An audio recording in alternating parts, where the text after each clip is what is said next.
Abra sua Bíblia comigo em Mateus 11, versículo 25.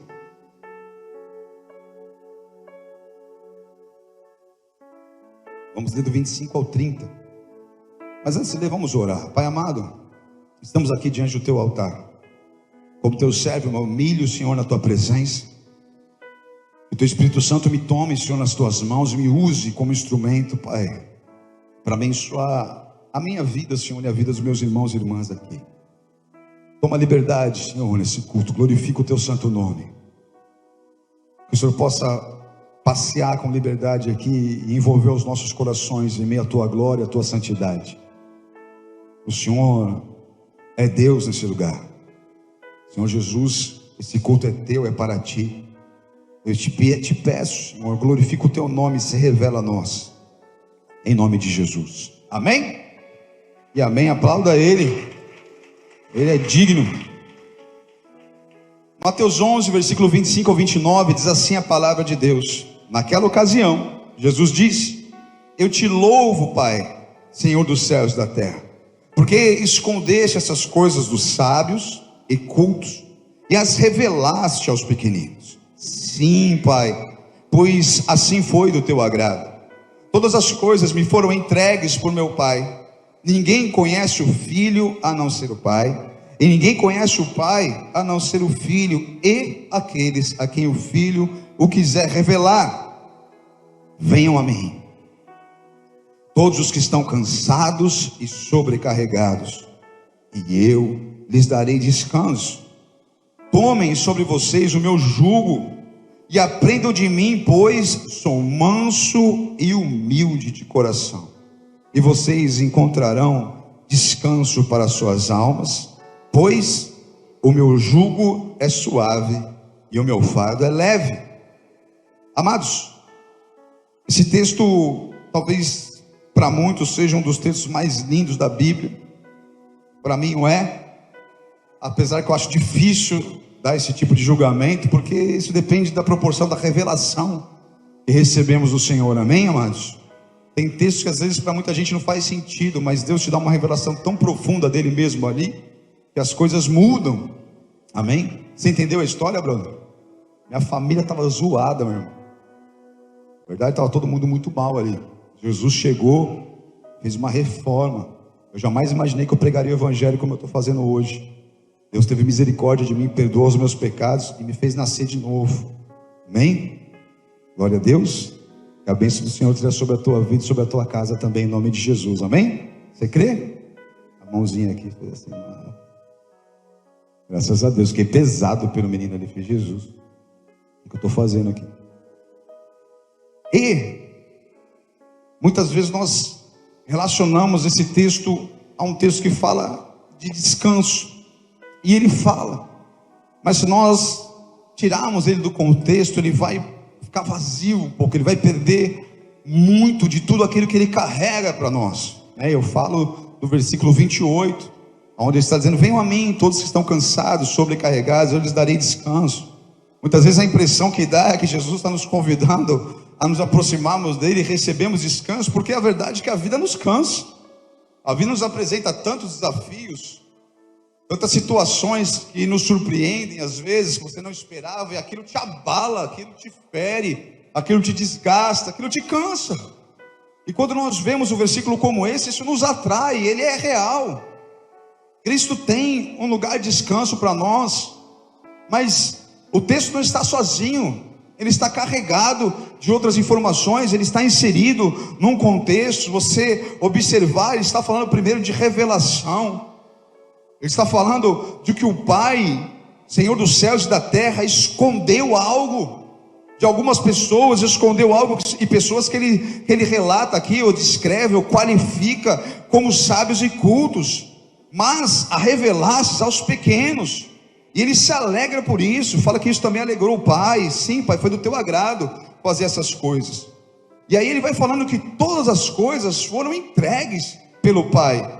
E é interessante que você vai ver Jesus falando coisas parecidas muitas vezes. Então todas as coisas foram entregues a ele pelo Pai. Ele vai falar: eu faço o que eu vejo o Pai fazer. Ou seja, ele escuta o pai, ele tem intimidade com o pai constantemente. Ele se retirava para ir sozinho, orar no monte, ficar com o pai. Havia uma intimidade com o pai. E ele vai falando que essa revelação não é assim para todos. E a intimidade do Senhor, ela é para aqueles que o buscam, amém, amados? Salmo 24:15 fala a respeito disso, não é? Que o segredo do Senhor, ele revela aqueles que o temem. Então, peraí, segredo você não conta para todo mundo. Há pessoas que conquistam a sua confiança e você vai revelando. Deus não é diferente, amém? Então ele está falando a respeito de tudo isso. Ele fala, ninguém conhece o Filho a não ser o Pai. Quem revelou para Pedro quem era o Cristo? Não foi o Pai? Jesus não fala isso para ele? Ele pergunta, quem as pessoas dizem que eu sou? Aí fala, uns dizem que tu és João Batista, outros falam que tu és Elias, que é um dos profetas. Tá bom, beleza, mas e vocês? Quem vocês dizem que eu sou? E aí Pedro vai lá e salta. Ele fala, tu és o Cristo, o Filho do Deus vivo. E aí Jesus fala para ele, bem-aventurado és tu, Simão Bar-Jonas. É interessante, porque Jesus faz algo muito parecido com o que Deus fez comigo agora aqui. Eu não ia contar essa história da minha vida aqui, e acabei falando. Mas você só vai ver Jesus falando com Pedro chamando ele de Simão, filho de Jonas, 2 vezes. A primeira vez que ele encontra Pedro, fala, tu és Simão, não é? Simão, filho de Jonas. Ele fala, sou. A partir de agora você vai ser chamado Cefas, quer dizer Pedro, amém? E depois você vai ver ele falar isso agora, aí Mateus 16, não é isso? Ele fala isso para Pedro, porque ele faz Pedro lembrar da onde ele veio. Lembra quem você era? Lembra quando você era chamado de Simão? Quando você encontrou comigo, eu te chamei para você me seguir. Olha quanta coisa mudou. O Pai te revelou a mim. Ele fala isso, você é bem-aventurado, porque não foi carne nem sangue, mas foi o Pai que está nos céus que te revelaram essas coisas. Ele teve uma revelação do próprio Pai que o revelou o Filho. Isso mudou a sua vida.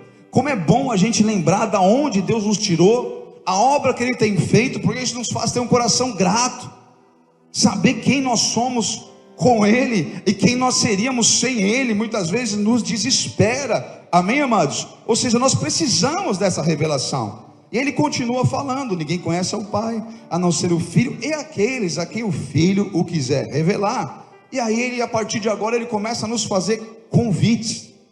Você pode repetir comigo? Convites. E amados, talvez esse seja um dos melhores convites que você vai receber na tua vida. Ele diz, vinde a mim. Há um caminho aberto. Ele mesmo nos abriu, através do véu, através do seu corpo e do seu sangue, amém? Ele faz convites do tipo, vinde a mim, tomem sobre vocês, aprendam de mim. Ele faz alguns convites para nós. Ele está fazendo esse convite para você hoje aqui, amém? E o primeiro convite que ele faz é esse que está assim no 28, ele diz, vinde a mim, e todos os que estão cansados e sobrecarregados, eu lhes darei descanso. Algumas versões, não sei como está na tua, mas algumas falam alívio, ou seja, é um refrigério, amém, amados? Eu contei hoje à tarde aqui o testemunho do meu cachorro. Hoje de manhã ele acordou umas 5h30, ele vinha do lado da cama e ficava sacudindo a orelha. Quem tem cachorro aqui? Quando o cachorro fica sacudindo a cabeça, ele está com o quê? Otite, não é isso? Aquela dorzinha no ouvido. Muito cachorro tem isso, meu. Frequentemente ela acaba tendo. Se a gente dá um banho nele meio errado, que entra uma aguinha no ouvido dele, ele fica assim. É o Noah. E aí já está com 11 anos o bichinho, mas é uma figura, é um barato. Parece que é novinho ainda, todo animado. E aí ele ficou lá sacudindo a cabeça, você sabia que ele estava me pedindo alguma coisa. Eu falei, meu Deus do céu, o bichinho está cheio de dor, cara. Fiquei desesperado, fiquei angustiado, fiz o quê? Tentei acordar minha esposa para ir lá cuidar dele. Eu tipo assim, amor, 5h30 da manhã, velho, queria dormir mais um pouco, é sério. Eu falei, amor, acho que o Noah está com dor de ouvido. Ela não está aqui. E aí, eu falei, ainda tem aquele remédio dele? Ela falou, não tem mais, acabou. Eu falei, puxa vida, agora eu lasquei, porque minha esperança era levantar para pegar o remédio, né? Aí daqui a pouco ela vira de novo, viu que ele estava chacoalhando, falou, mas tem paracetamol. E aí virou para o outro lado. Eu tipo assim, você não vai levantar não, mãe de Deus, para ir lá desse cachorro? E aí eu fui lá, levantei, dei lá as gotinhas de paracetamol para ele, e passou uns 20 minutinhos, ele deitou lá no tapetinho dele e dormiu. Passou a noite mal. Amém, amados? Agora, isso resolveu o problema do Noah? É só um paliativo, né? Só passou a dor naquele momento. Amém? E o que Jesus está falando aqui é muito parecido com isso. É um alívio, um descanso. Depois que você descansa, tem que fazer o quê? Retomar, encarar a vida, meu irmão. Amém? Glória a Deus, estão me entendendo ou não? Tem momentos que a gente está no limite, cara. Está batendo a tampa, tipo assim, não aguento mais. Não sei o que fazer. Eu estou desesperado. Eu não sei como resolver essa situação, mas eu preciso que Deus faça algo. Ele vai te fazer um convite, é o que Ele vai falar. E eu gosto desse convite que Ele faz, porque Ele já nos revela muitas coisas. Ele começa dizendo: vinde a mim. Você imagina se alguém está na tua casa, sentado no sofá, com o controle da TV na mão já. Você precisa convidar esse cara para vir na tua casa? Por quê? Já está lá, não é verdade? Então Ele está chamando muitas vezes porque nós estamos distante dEle. E eu descobri na minha caminhada com Jesus, todas as vezes que eu me permito me distanciar, tudo fica pesado. O ministério fica pesado, o casamento fica pesado, os filhos, a vida pesa. É impressionante quando você se aproxima dEle, você se achega a Ele, amados, muda a perspectiva, a maneira como você enxerga as coisas, o prisma ele é alterado, e às vezes uma mesma situação que antes roubava a tua paz, a situação não mudou, mas simplesmente pelo fato de você saber que você não está sozinho, que você tem Deus, e de estar perto dEle, esse descanso que você recebe, faz você olhar para a mesma situação de uma maneira totalmente diferente, encorajado. Aquilo já não te derruba mais, aquilo já não rouba mais as tuas forças, pelo contrário, você começa a ter estratégias do alto para lidar com aquilo que você não fazia a mínima ideia como lidar. Amém, amados? Porém, essa é uma fase, é a primeira fase. Muitas vezes é o que acontece, por exemplo, comigo, quando me acheguei a Jesus, com meu irmão, com os meus pais. Quando a gente chega, às vezes, arrebentado, que a gente, às vezes, eu pelo menos, eu não me suportava mais. Essa é a realidade. Eu cheguei a fazer coisas que eu cheguei para Deus e falei: se o Senhor existe, minha oração foi exatamente essa. Eu falei umas gírias, sem marcar uns palavrão. Mas se o Senhor existe, eu preciso te conhecer. Eu preciso que algo aconteça na minha vida, porque eu não estou suportando mais a minha vida. Fiz uma oração dessa, um dia que eu cheguei muito louco em casa, parei o carro na garagem assim, comecei a falar. Eu estava realmente, não me suportava mais, arrependido de um monte de coisa que eu tinha feito. Passou um tempo, eu recebi esse convite desse cara, que foi no aniversário da minha sobrinha, me chamou, acho que não passou 3, 4 meses. Minha mãe acho que tinha feito uma outra oração, que ela fala, uns 6 meses antes, ela falou assim: ó, antes dele ser meu, ele é teu. Eu não sei mais o que fazer, o Senhor com certeza sabe como resolver. E passou 6 meses, eu conheci Jesus.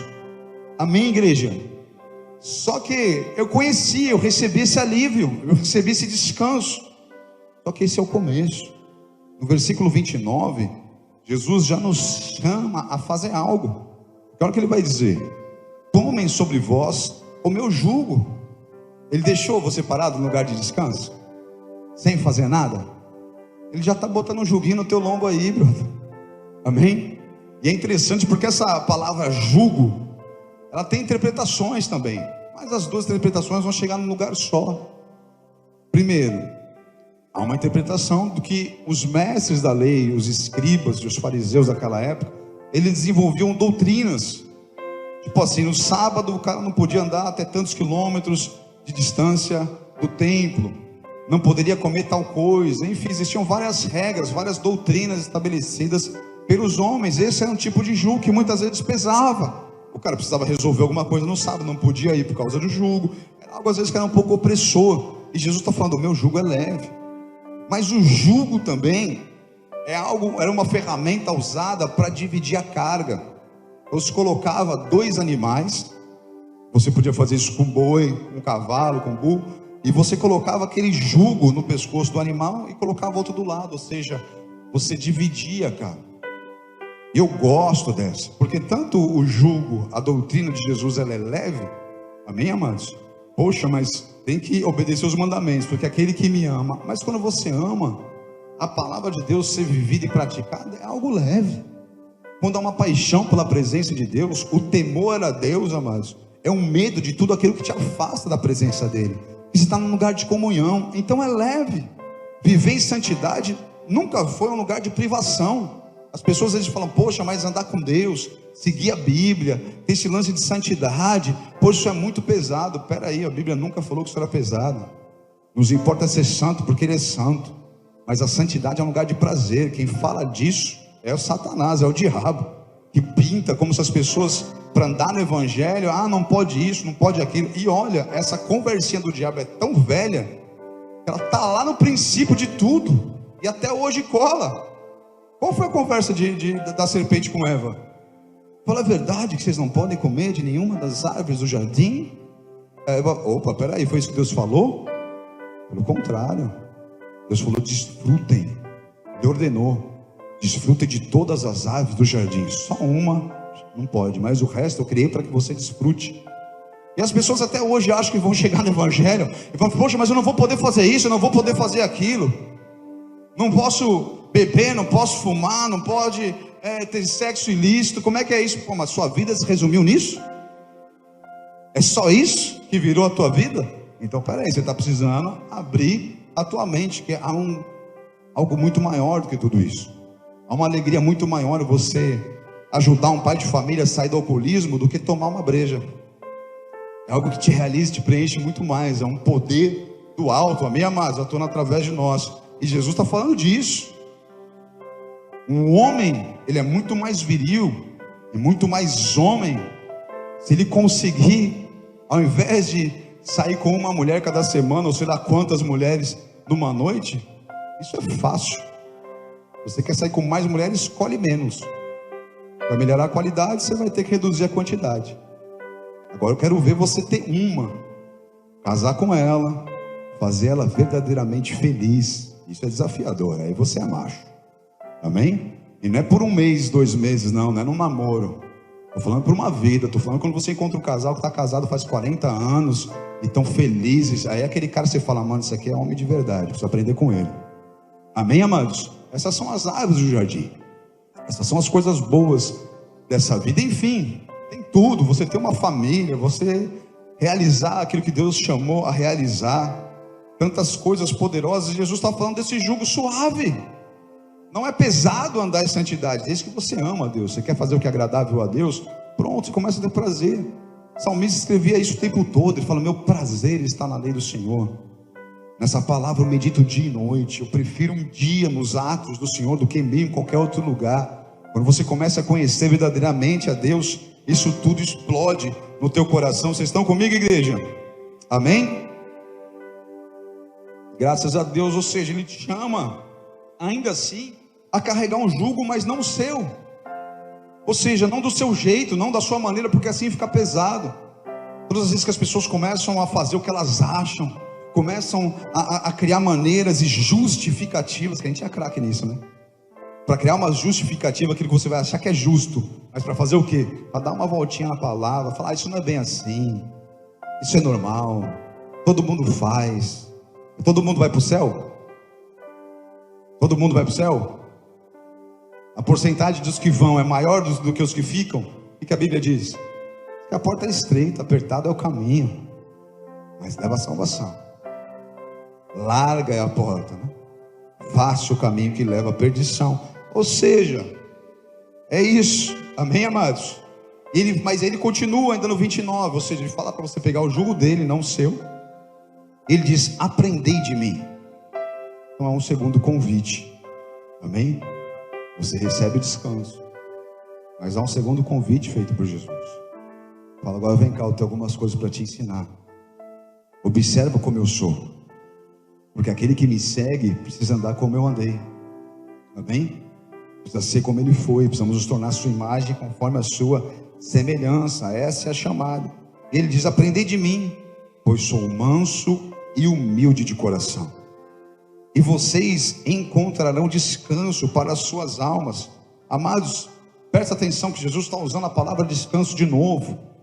Mas antes ele fala de um descanso, de um alívio imediato para uma determinada situação. Agora ele está falando de um lugar, de um posicionamento. Amém, amados? E estar andando com Deus e aprender de Jesus e andar como Jesus andou é um lugar de descanso. Mas entenda o que significa esse descanso. Os discípulos foram a Jesus? Os discípulos foram a Jesus, os 12 que ele escolheu, aceitaram o convite que ele fez? Aceitaram, não aceitaram, amados? Caminharam e foram ensinados por ele, amém? Aprenderam dele, não é isso? Mas e aí, os caras viveram num lugar de descanso? Eram apedrejados, foram presos, as mortes de quase todos foram martirizados, uns foram enforcados, decapitados, queimados, esfaqueados. Só quem não morreu assim foi João, e foi para a ilha de Patmos, escreveu o Apocalipse. Só que tentaram matá-lo, jogaram ele num caldeirão de óleo quente, e o bicho não morria, tipo assim, não escaldava. Ele falou, não sabia o que fazer. Fez cara numa ilha, esconde ele em algum lugar, e mandaram ele para a ilha de Patmos, ficou lá isolado sozinho. Mas pode falar uma coisa, quem está com Deus, quem aprende dele, nunca sai do lugar de descanso, nunca para de produzir, nunca para de carregar o jugo. Ainda que na ilha de Patmos o cara escreve 3 cartas e o livro de Apocalipse em Revelação. Tentaram de alguma forma paralisar Paulo e Silas são açoitados, depois com as costas ardendo são presos, acorrentados com os pés e com as mãos. O que acontece? Conseguiram parar Paulo e Silas? Não, esses caras começam a adorar, treme o chão, a porta da prisão abre, e de quebra ganha o carcereiro e toda a sua família é batizada, e ganha eles para Jesus. Chega uma hora, amados, que o inferno fica endemoniado por tua causa, na verdade, eles perdem a paz, amém? Por quê? Porque você aprendeu de Jesus, você absorveu, você começa a dar fruto. Agora, ainda que você passe por dificuldades, você sabe que você está cumprindo um propósito. A tua vida não está à deriva. Você sabe que você está carregando um jugo suave, porque você não está carregando sozinho. O que Jesus está falando quando ele fala, pega o meu jugo, é porque ele está dizendo, eis que estou convosco até a consumação dos séculos. Você não vai mais andar sozinho, agora eu te chamei, você é meu discípulo. Ele põe o jugo sobre você, e ele, como se fossem 2 animais, ele e você, agora nós carregamos junto com ele. Não é mais na minha força, é mais na minha fraqueza que o poder dele se aperfeiçoa. E agora você, quando ele começa a realizar obras iguais e maiores que ele mesmo fez. Por quê? Porque você é bom, porque há muito poder sobre a tua vida? Não, porque ele está contigo, ele carrega o jugo junto com você. Você já não está mais sozinho, a tua vida já não é mais tua, mas Cristo vive em mim. Já não vivo mais eu, mas Cristo vive em mim. Então vocês estão juntos, amados. As dificuldades podem vir do jeito que elas quiserem, você estará num lugar de descanso.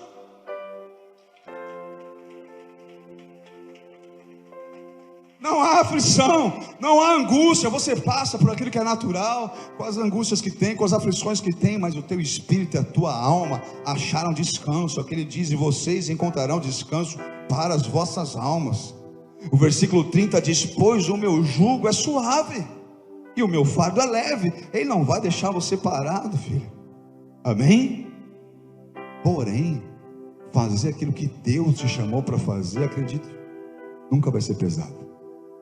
Agora, se você não aprender dele, esse lugar que ele está dizendo aqui, olha o que ele fala. Tomem sobre vós 29, tá? Põe aí. Sobre vós o meu jugo e aprendam de mim, pois ele traz atributos e virtudes que lhes são próprias. Ele fala, isso aqui é necessário, pois eu sou manso e humilde de coração.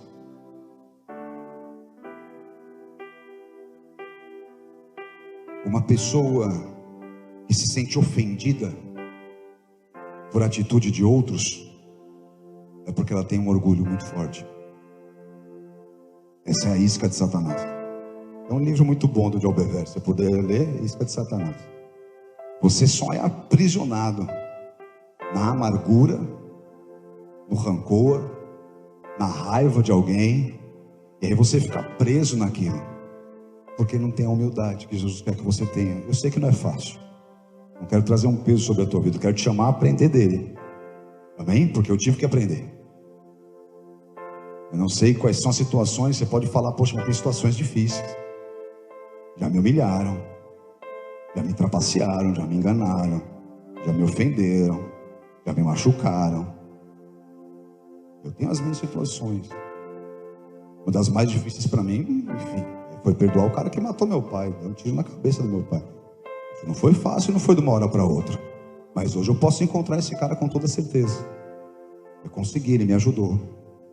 E sem ele eu não conseguiria. Mas eu não estou sem ele. Graças a Deus eu tenho Jesus. Você tem Jesus. Ou você pode ter Jesus. Então não há nada difícil demais que ele não possa realizar. Mas você precisa reconhecer que você precisa dele. Amém, amados? Cada um de vocês possam ter as suas dores ou vir a ter situações, mas o convite vamos aprender dele. Ele é manso e humilde de coração. Quando você não desenvolve essa humildade ou essa mansidão, vai ser difícil você achar descanso. Porque o ódio, a raiva, a ofensa, ela te leva para um lugar de desgaste da tua alma. Um lugar de desgaste do teu coração. Aquele sentimento não te faz bem nenhum, pelo contrário, ele te consome como um veneno por dentro, como se fosse um corrosivo. E aí ele vai te corroendo, ele vai roubando o brilho dos teus olhos, vai roubando, sabe, até o brilho do teu cabelo, ele vai roubando a beleza da tua face, porque o coração alegre, a Bíblia diz, que aformoseia o rosto, a presença de Deus deixa você até mais bonito. Olha que coisa linda, não precisa nem fazer botox, precisa ficar cheio de Deus. Bom, né? Estão comigo, igreja? Vamos seguir esse caminho? Vamos aprender dele? É desafiador, não é? Pode confessar, é desafiador para mim também. Porque situações novas vão surgir em todo o tempo. Agora ele é a nossa principal referência. É dele que nós estamos aprendendo. Ele nunca nos prometeu uma vida tranquila. E aquele versículo 28, sozinho, parece que é um lugar de sombra e água fresca, uma água de coco para completar, amém? Mas não, ele está nos convidando a estar com ele, a aprender com ele, a caminhar com ele, e você aprenderá a cada dia. Se você puder, abra sua Bíblia comigo, em 1 João, capítulo 2, versículo 5 em diante, diz assim: mas se alguém obedece a sua palavra, nele verdadeiramente o amor de Deus está aperfeiçoado. Você percebe que fala de um processo? Um amor aperfeiçoado, isso leva um tempo, mas tem que ter uma decisão em algum momento. Então se alguém obedece a sua palavra, nele verdadeiramente o amor de Deus está aperfeiçoado. Dessa forma sabemos que estamos nele. Aquele que afirma que permanece nele deve andar como ele andou.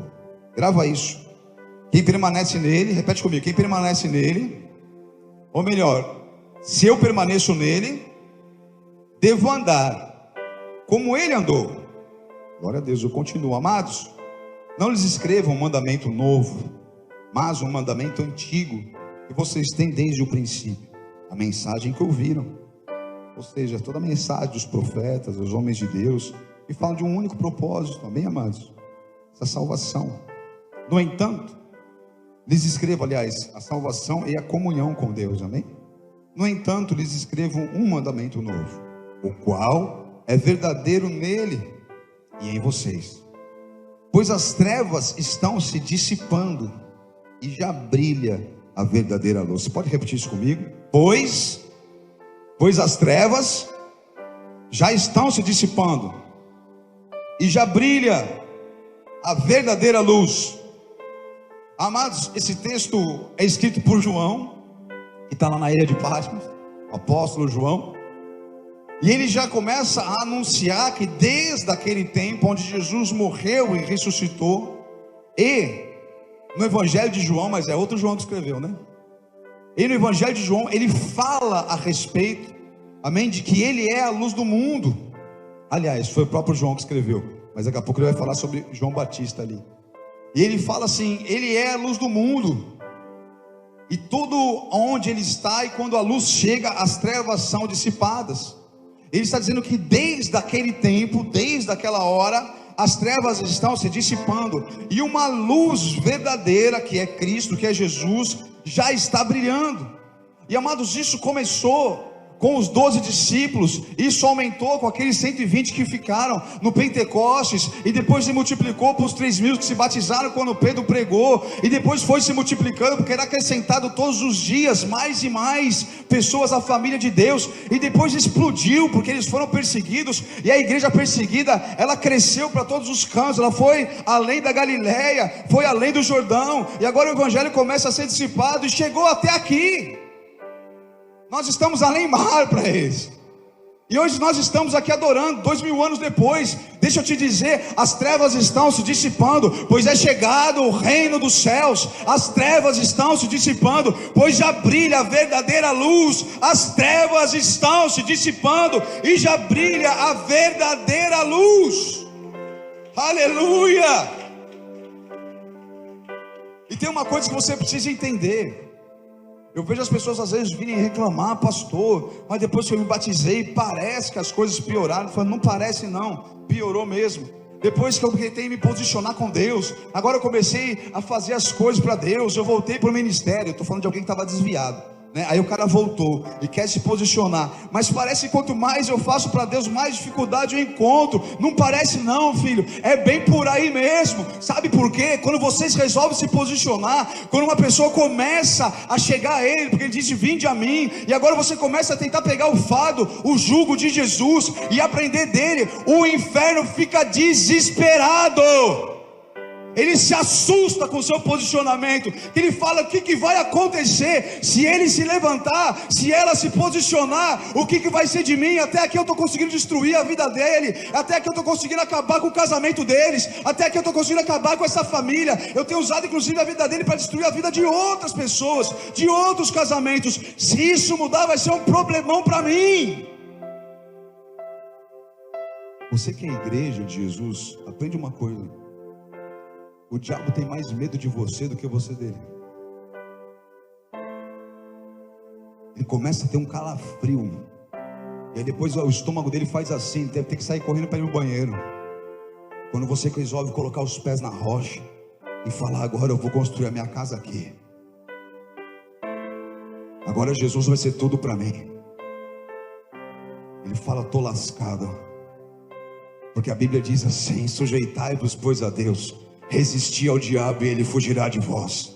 Maior é o que está em você do que aquele que no mundo está. O teu inimigo vai vir por um caminho, mas vai ter que sair correndo atrapalhado por 7. A igreja precisa entender quem você é. Mas uma vez que você está posicionado em Cristo, o diabo treme diante de você. Você precisa entender, amados. Pensa numa coisa: imagina alguém que sabe que já perdeu, e daqui a pouco ele olha e ele começa a ver alguém se levantar. E esse daí, agora que está em Cristo Jesus, ele é mais do que vencedor. Ele fala: o que eu vou fazer? Ele não pode fazer nada, porque já não cabe mais acusação para aqueles que estão em Cristo Jesus. Você é mais do que vencedor. Mas aqueles que estão aonde? Alguém que resolveu aprender dele, alguém que resolveu andar como ele andou. Você vira um problema para o inferno. Quando uns meninos tentam expulsar um demônio, e eles não tinham essa intimidade com Deus, o demônio diz algo para ele, fala: Cristo eu conheço, Paulo eu sei quem é. Porque Paulo era posicionado, tinha autoridade. Quando você começa a resolver a se posicionar, ele começa a olhar para você, e talvez isso esteja acontecendo, então ele começa a se desesperar. Ele começa a provocar situações à sua volta. Ele quer de alguma forma te causar algum tipo de mal. Ele assusta, porque ele fala: Cristo eu conheço. E você agora começou a se fazer conhecido nas regiões celestiais. Você agora começou a salvar vidas. Você agora começou a orar. Deus está ouvindo as suas orações. Você agora começou a se santificar. A paz do Senhor está vindo sobre a tua casa. Agora você não anda mais sozinho. Tem anjos do teu lado. Isso começa a virar um problema para mim. Deixa eu te falar uma coisa, amados. Enfim, ele vai tentar fazer todo tipo de mal contra a tua vida, te causar ou provocar prejuízos contra você. Não são nada mais do que atitudes de alguém desesperado, amados. Ele tem mais medo de você do que você precisa ter nele. E quando você se posiciona, você começa a ser reconhecido nas regiões celestiais. Você começa a marcar um território para Deus. Nós somos chamados a levar o reino de Deus, a trazer a existência ao reino de Deus, porque Ele está dentro de nós. Você foi iluminado por essa glória. É claro que as coisas vão mudar. Então que Ele começa a fazer uma atitude desesperada para ver se Ele te para no início. Porque se Ele não te parar no início, você começar a dar mais alguns passos em direção a Jesus, daqui a pouco você tem revelações tão profundas dele, que nada faz você parar. Com Pedro não foi assim? Ele não negou Jesus 3 vezes? Mas e depois que o Espírito Santo vem sobre ele? Prega o Evangelho, 3.000 se convertem. E aí ele vai e cura um coxo de nascença na porta do templo chamada Formosa. E aí os fariseus vêm falar para ele que ele não pode mais pregar sobre Jesus. Ele fala: julgue vocês se é certo fazer o que vocês mandam ou o que Deus me manda. Ele me mandou ir de pregar o Evangelho, eu não posso. Eu não tenho como parar de falar, é algo que vive em mim. E aí ele continua pregando, chega lá na frente, ele é preso e vai ser crucificado. E aí ele nega Jesus e pede para correr, fala: não, crucificado não. Ele fala: eu não sou digno de morrer como meu Salvador. Me crucifica de ponta cabeça então. Quando viver é Cristo, morrer é lucro. E esse é um evangelho de essência. Amém? Você passa a ser conhecido. Amada igreja, a realidade é que o fim está próximo. Eu creio nisso.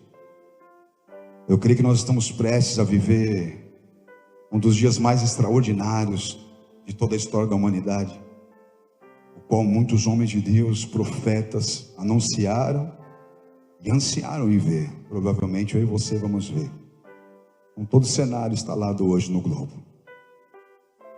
Jesus está prestes a voltar. Quem crê nisso? O fim está próximo. Mas eu tenho uma boa notícia para você. Porque o tempo não está acabando para você.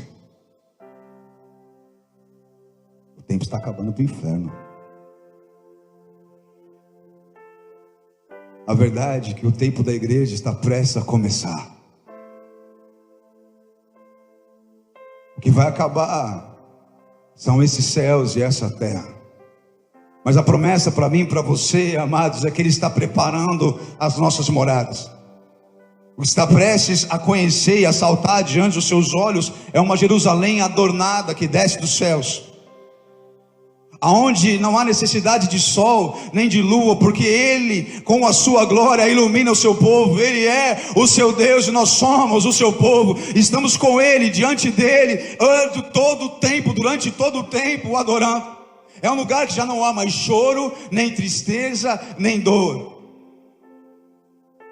mas desfrutaremos da eternidade.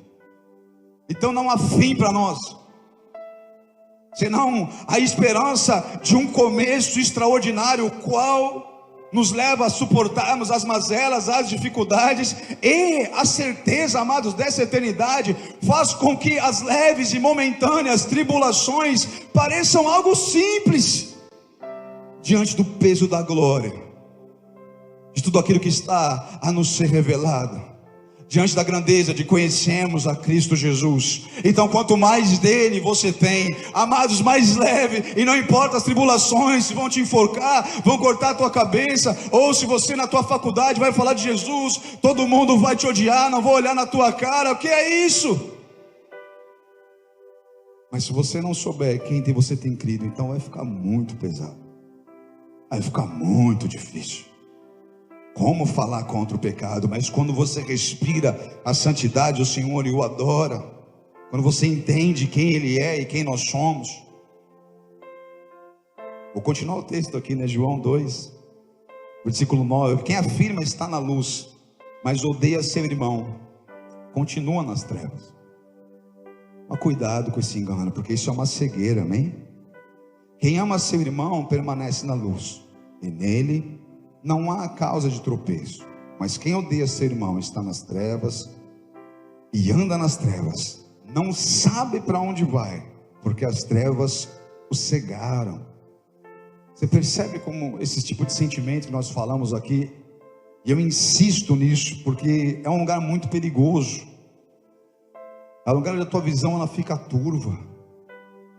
E é ruim isso, porque você pode achar que está fazendo algo bom, ou pode achar que está tudo bem na tua vida, só que é uma cegueira, você simplesmente não está vendo. E deixa eu te dizer uma coisa: o caráter, a essência de todo ser humano é revelada em momentos extremos. Então as dificuldades, as lutas que você enfrenta, ou as provações, pessoas que te traem, pessoas que provocam em você sentimentos que você não achou que você nem era capaz de ter mais, elas estão te dando uma grande oportunidade. Amém, amados? Vocês estão me entendendo ou não? As situações difíceis, elas vêm, muitas vezes elas vão revelar ou o melhor de nós, ou o pior de nós, mas são uma oportunidade para isso. Eu vou achar depois a fonte, vou falar para vocês aqui. Falei disso hoje à tarde também. Eu li um texto, só que eu não lembro o nome do autor, mas foi algum livro lá que eu estava lendo em casa. E ele fala de um judeu que viveu no tempo do Holocausto. Ele viveu naquela, enfim, aquela concentração. E ele começa a relatar algumas situações ali. E ele fala que ele pôde testemunhar.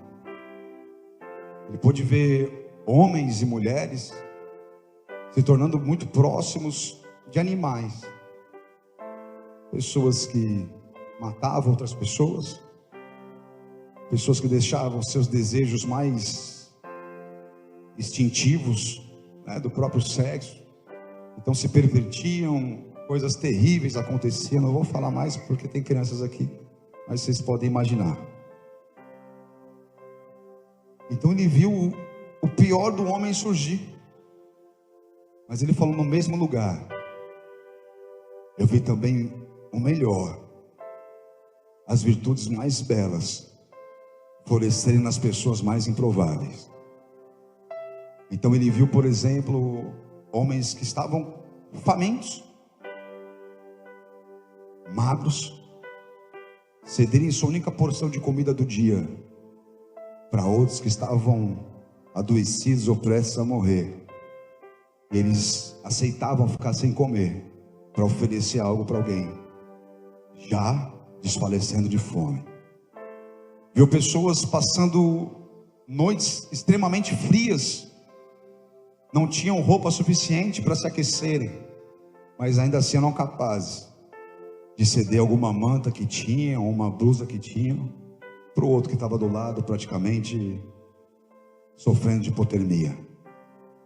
Viu outros ainda trocarem de lugar com pessoas que estavam na fila da morte, para que ele pudesse viver mais uns dias.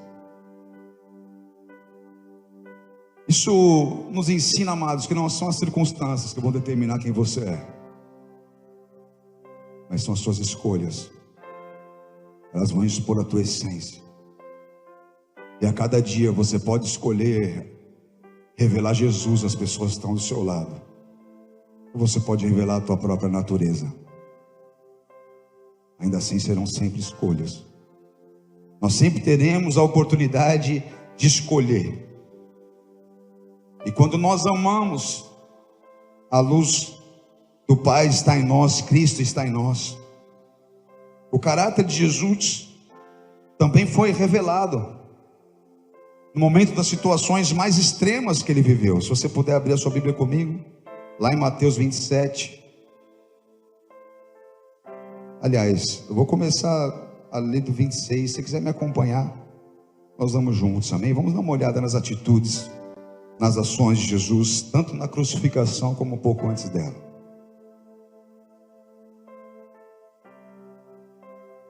As situações de pressão, amados, assim como um fogo que revela as impurezas do ouro e da prata, são situações que estão criando a oportunidade para sermos purificados. No ouro e da prata, quando ele é muito aquecido, as impurezas sobem. Então o ourives vem com algo, uma ferramenta, tipo uma escumadeira, ele só tira aquela impureza. E quando ele consegue tirar a impureza, aquele ouro se torna mais puro. Sabe o que isso faz? Isso aumenta o valor daquela porção de ouro. Só que ele só consegue retirar aquela impureza quando ele está no fogo e atinge uma determinada temperatura. Isso tanto no ouro como na prata. Deixa eu te dizer uma coisa.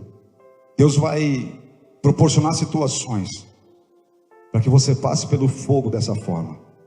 São as provas. Deus não tenta ninguém, mas Ele põe os filhos à prova. Ele põe o nosso coração à prova, e com certeza Ele colocará o seu coração à prova. E quando Deus nos coloca à prova, amados, são por oportunidades, para que de alguma forma, alguma sujeira venha à tona, venha ali à superfície, e Ele possa remover isso de você. Se sujeite ao trabalhar de Deus.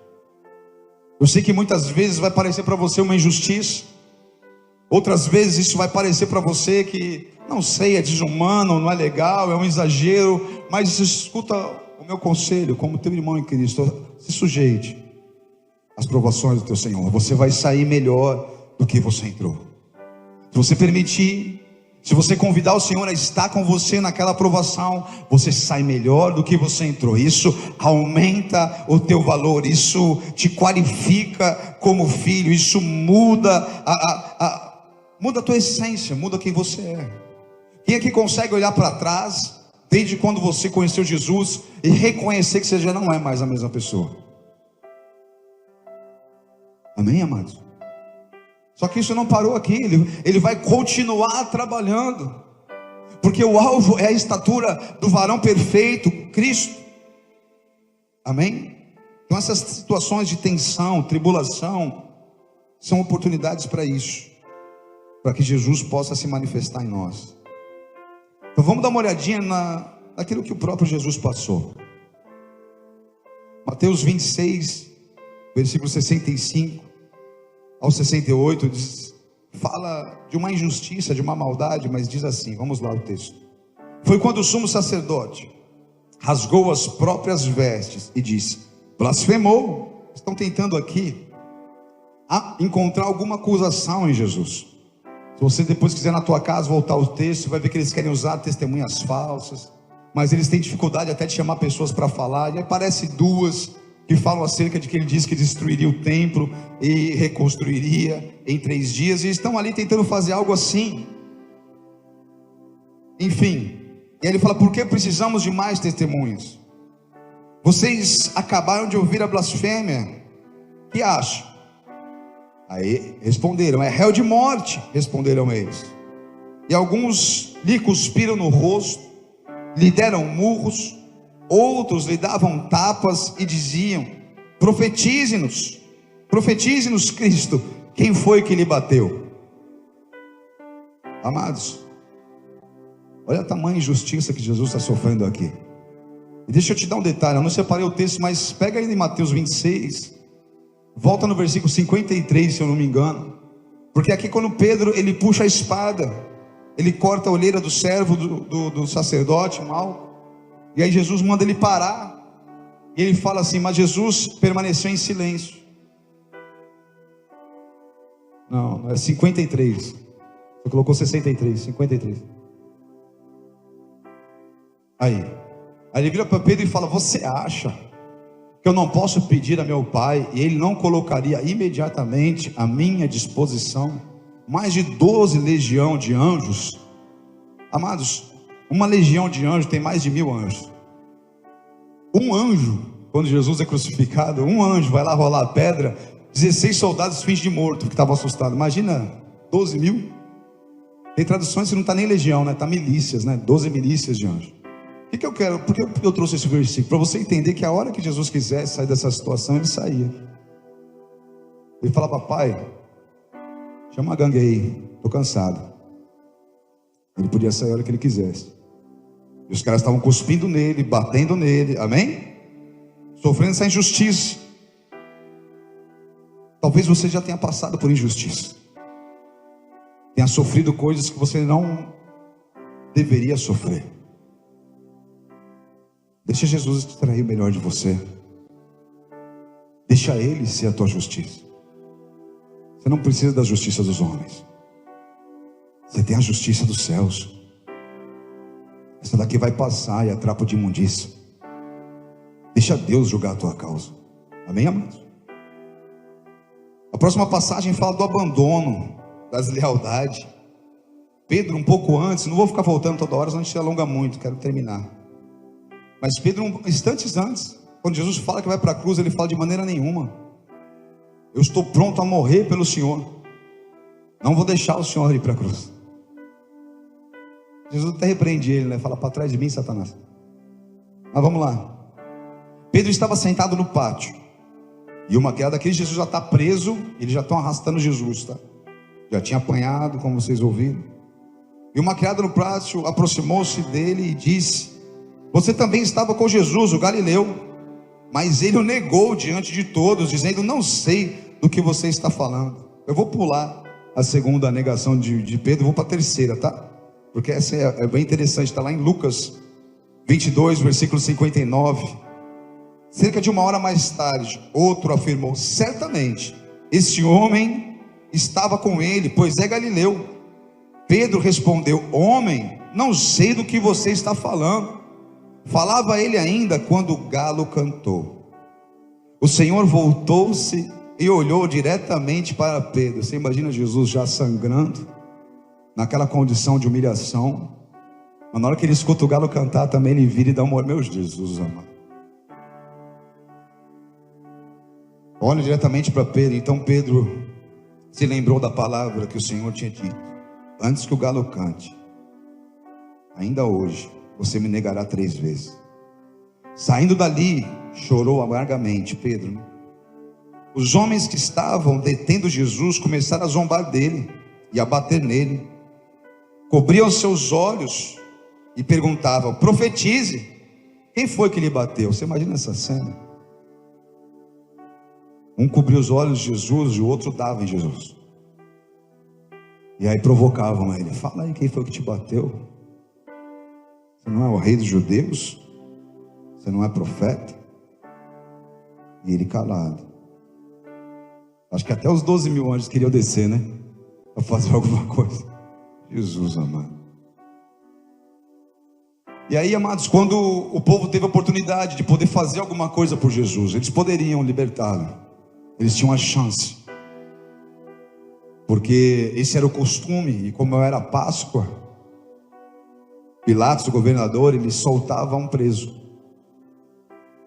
Mas mesmo quando eles tiveram oportunidade, se recusaram em fazer. Mateus 27, 14. Mas Jesus não lhe respondeu nenhuma palavra, de modo que o governador ficou muito impressionado. Por ocasião da festa, era costume do governador soltar um prisioneiro, escolhido pela multidão. Eles tinham naquela ocasião um prisioneiro muito conhecido, chamado Barrabás. Pilatos perguntou à multidão que ali se havia reunido: qual desses vocês querem que lhe solte, Barrabás ou Jesus, chamado Cristo? Pilatos perguntou novamente. Eles gritaram: Barrabás. Que farei então com Jesus, chamado Cristo? Todos responderam: crucificam. Por quê? Que crime ele cometeu? Perguntou Pilatos. Mas eles gritavam ainda mais: crucificam. Pilatos percebeu que não estava obtendo nenhum resultado. Ele estava com medo de fazer aquilo com Jesus. Mas pelo contrário, estava se iniciando um tumulto. Mandou trazer água, lavou as mãos diante da multidão e disse: estou inocente do sangue desse homem. A responsabilidade é de vocês. Todo o povo respondeu: que o sangue dele caia sobre nós e sobre nossos filhos. Então Pilatos soltou-lhes Barrabás, mandou açoitar Jesus e o entregou para ser crucificado. Meu Deus. Amados, eu fico imaginando Jesus sendo Deus, alguém que abriu mão da sua glória, que podia sair daquela situação a qualquer momento, passando de humilhação a humilhação. E Hebreus 12 diz que ele suportou tamanha humilhação pela alegria que lhe fora proposta. Sabe qual era a alegria de Jesus proposta? Era você aqui hoje, vindo a Ele, porque Ele te convidou, decidindo tomar o jugo dele, viver os sonhos, os projetos, os propósitos, os planos que ele tem para você, junto com você, onde você não estará mais só, e nem ele sem a tua presença, porque é o que ele quer. A alegria dele era que você decidisse andar com ele e caminhássemos juntos, realizando as suas obras, ou ainda maiores do que aqueles fez quando estava aqui na terra. Por isso ele suportou toda essa situação, podendo sair dali a qualquer momento. Mas ainda tem mais, Mateus 27, 27. Deixa eu te falar uma coisa. Toda vez que falamos de vestes na Bíblia, há um significado profundo, porque biblicamente as roupas, as vestes, elas representam tanto a constituição espiritual de alguém, como as suas condições. Você vê como os homens, eles se arrependiam, eles rasgavam as vestes, eles vestiam panos de saco, para representar arrependimento. Quando uma tribo, uma família era elegida ao sacerdócio, eles passavam a usar vestes sacerdotais, e ainda tinha um colete sacerdotal. Quando a Bíblia fala de santificação, ela fala que nossas vestes são trocadas por vestes brancas, de linho puro. Você tem vestes espirituais. Espiritualmente, os anjos, o teu Senhor e os demônios também te veem. A veste. A Bíblia fala que Ele vai trocar as tuas vestes de pranto por vestes de júbilo. Porque ainda que você tenha caminhado chorando, você vai voltar colhendo feixes com alegria. Chorando e semeando, você volta colhendo e recolhendo os feixes com alegria. Ele troca as tuas vestes. Então quando você fala de vestes espirituais, fala de identidade. Espiritualmente você é vestido. E o que às vezes nós conseguimos maquiar nesse mundo natural, espiritualmente não tem como, está exposto. Seja a nossa vergonha, sejam as nossas virtudes. Sejam roupas manchadas ou alvas como a neve. Ele mesmo lava com o seu sangue, amém, amados? Estão comigo, igreja? E o que eu vejo aqui é que de alguma forma homens maus, influenciados pelo inferno, tentaram de alguma maneira distorcer a identidade do nosso Senhor. E eu falo isso porque ainda hoje o inferno tenta fazer a mesma coisa. Ele tenta arrancar as tuas vestes. Ele tenta desconstruir a tua identidade. E ele não espera para fazer isso. Às vezes ele começa quando você é bem novo, bem criança. Tenta te poluir, tenta te atacar, tenta te humilhar, tenta te traumatizar, fazendo com que crianças sejam abusadas e tantas outras coisas possam acontecer. Ele não espera para te destruir. Ele tentou matar Jesus com menos de 2 anos, Moisés com 3 meses. Por que você acha que ele ia esperar para arrebentar com você? Ele não conhece a misericórdia. Só quem nos protege é o Senhor. E hoje, você vai ter oportunidade de se revestir de poder e autoridade para desfazer as obras do diabo, pois essa é a nossa chamada. Você vai perder tempo? Ou vai decidir começar não só a ser livre, como a libertar os cativos? Vamos lá, Mateus 27, 27. Então os soldados do governador levaram Jesus ao pretório, reuniram toda a tropa ao seu redor, tiraram-lhe as vestes e puseram nele um manto vermelho, fizeram uma coroa de espinhos e colocaram sobre a sua cabeça, puseram uma vara em sua mão direita e, ajoelhando-se diante dele, zombavam: salve-se, rei dos judeus. Cuspiram nele, tirando-lhe a vara, batiam com ela na sua cabeça. Depois de terem zombado dele, tiraram-lhe o manto e vestiram as suas próprias roupas. Então o levaram para crucificá-lo. Igreja, esse mundo vai tentar destruir a sua identidade. Jesus não permitiu que toda essa maldade, ou toda essa afronta, toda essa tirania, de alguma forma alterasse em nada quem Ele é. Eu e você precisamos dele, na nossa fraqueza, desenvolver o seu poder, que é aperfeiçoado em nós, Precisamos nos submeter a Ele para que o mundo não possa destruir a nossa identidade. Pelo contrário, para que possamos ser construídos em Cristo, a sua essência. Porque haverá pressões de todos os lados, haverá força de todos os lados para de alguma forma, amados, te descaracterizarem, para de alguma forma romperem com a sua identidade, porque você nasceu para ser filho de Deus, você nasceu para ser embaixador do reino nessa terra, e o inferno vai tentar de todo jeito, de alguma maneira, provocar em você os piores sentimentos, as piores reações. E diante de tanta maldade, de tanto escarnecimento, de tanta coisa ruim, o que ele faz? O que Jesus diz? Lucas 23, 34, Pai, perdoa-lhes, pois não sabem o que estão fazendo. Então dividiram as roupas dele, tirando sortes. E aquele que quer ir após ele, precisa andar como ele andou. É desafiador, amado, mas o fardo é leve, o jugo é suave.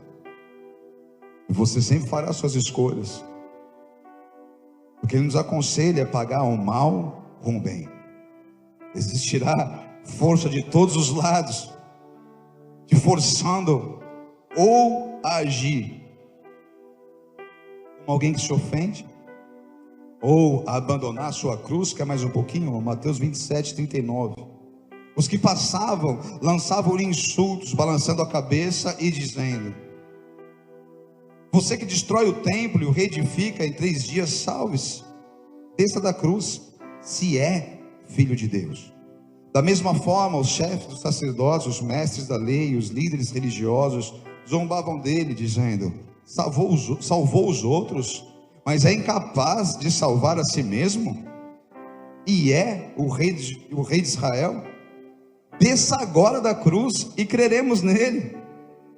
Ele confiou em Deus, que Deus o salve, e que dele tenha compaixão, pois diz: sou filho de Deus. Meu Deus.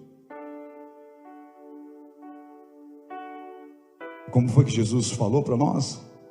No versículo 29: mas aprendei de mim, que sou manso e humilde de coração. O meu fardo é leve. Esse foi o seu fardo. Podendo sair dali a qualquer momento, Ele olhava para você hoje, a alegria que lhe fora proposta, e permaneceu até o fim.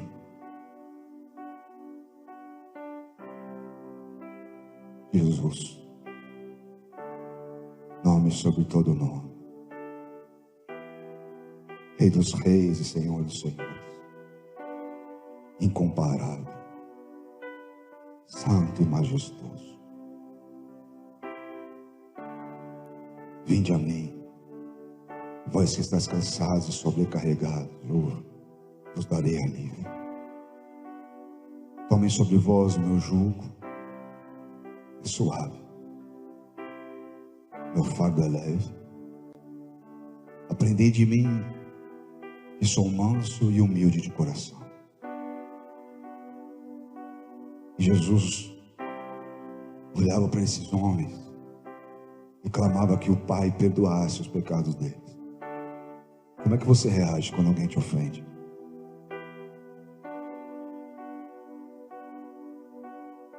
Eu quero permanecer em Jesus.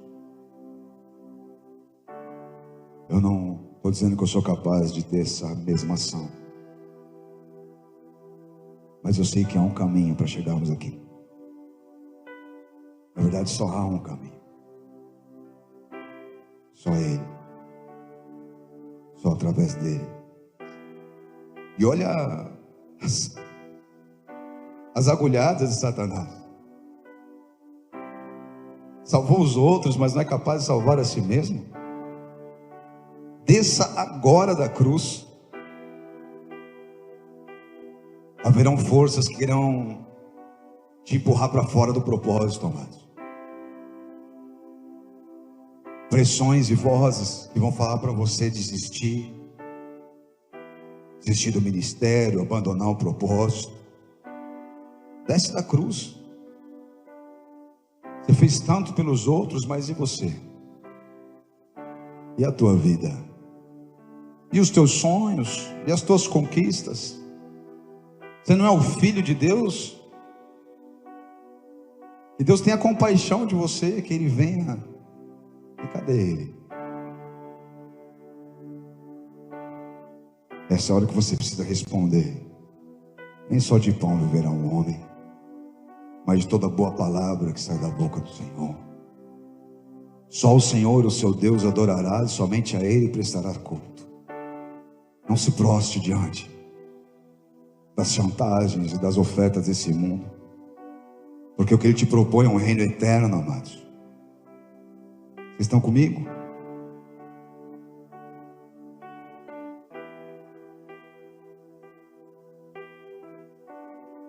Abra comigo em Romanos.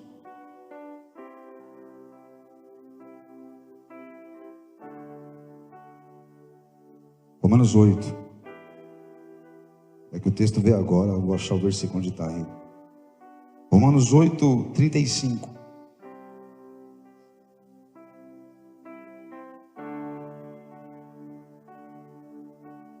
Quem nos separará do amor de Cristo?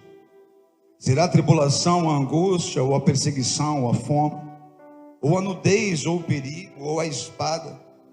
Como está escrito: por amor de ti enfrentaremos a morte todos os dias. Somos considerados como ovelhas destinadas ao matador. Mas em todas essas coisas somos mais que vencedores por meio daquele que nos amou. Pois estou convencido de que nem a morte, nem a vida, nem anjos, nem demônios, nem o presente, nem o futuro, nem quaisquer poderes, nem altura, nem profundidade, nem qualquer outra coisa na criação será capaz de nos separar do amor de Deus que está em Cristo Jesus, nosso Salvador. Aleluia! Você pode aplaudir a Ele por isso?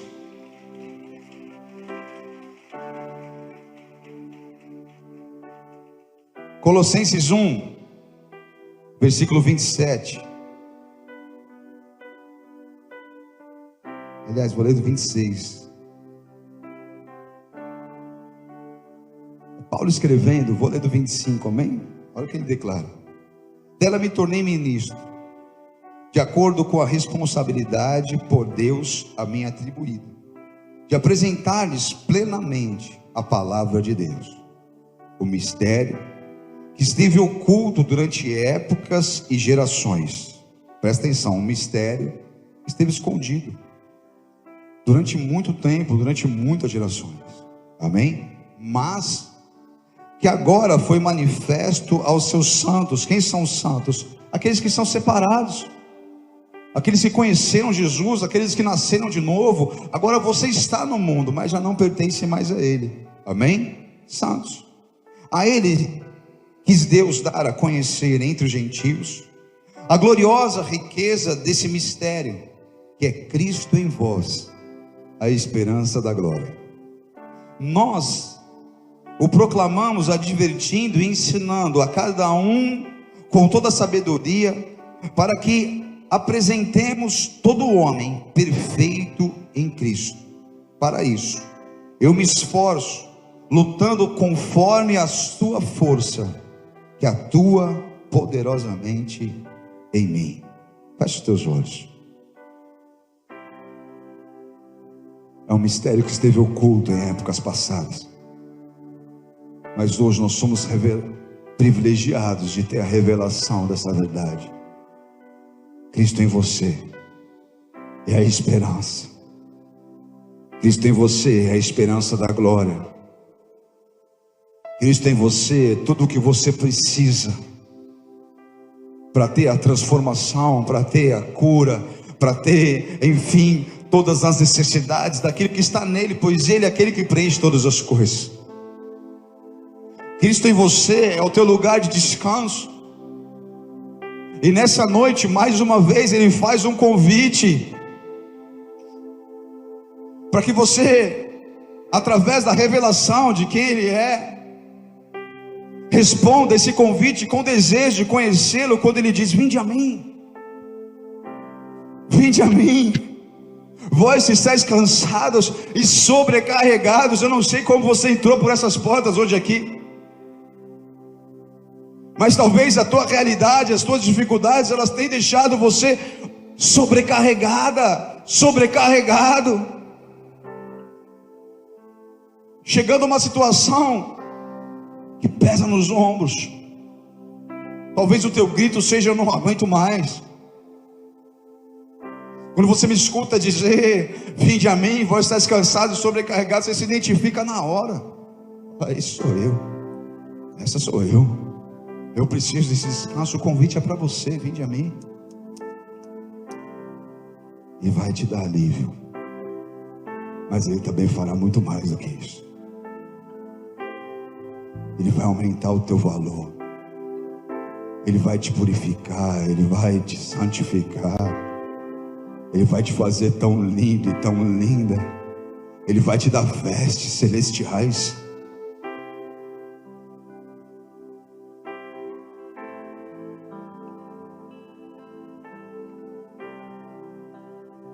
Só chega a Ele agora.